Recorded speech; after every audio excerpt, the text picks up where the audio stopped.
अब जी थोड़ा सा पीछे हो। किसानों की जो कस्टोडियन की जमीनें हैं उसको लेकर के आप द्वारा आंदोलन किया गया है। ये आंदोलन किस तरह से किया गया है? सरकार ने अपने संरक्षण में जमीनें ले ली है और कलेक्टर साहब ने मांग की है, क्या है पूरा घटनाक्रम, क्या मांग की है? कलेक्टर ने मांग नहीं करी, मांग हमने करी है भी तुम हमारी पीढ़ियों से जो जमीन काश्त कर रहे हैं किसान, उनको आप छीन नहीं सकते। हमने तो कलेक्टर को कहा है आप जमीन कतई नहीं छीन सकते। ये कह रहे हैं कि जमीन तो ये 2011 में ही भारत सरकार की होगी। अरे जब कस्टोडियन भूमि घोषित हुई तो उसमें नाम भारत सरकार दर्ज हुआ, फिर राजस्थान सरकार दर्ज हुआ, लेकिन सवाल ये है कि कस्टोडियन भूमि पर जो लोग काश्त करते हैं उसके समय समय पर आदेश निकले हैं कि उन लोगों को खातेदारी पट्टे दिए जाएं।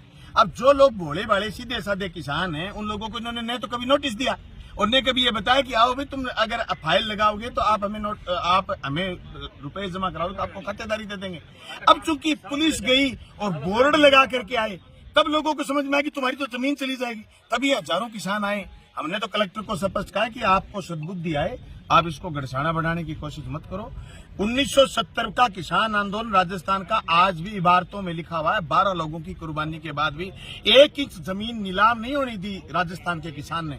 और आपको पता हो आईजीएनपी के क्षेत्र में उस गरीब को जमीन मिली जिस गरीब ने कभी आंवड़े का मुरब्बा नहीं देखा था, उसको 1-1 मुरब्बा जमीन आवंटन हुई थी। ये तो किसान ऑलरेडी काबिज है।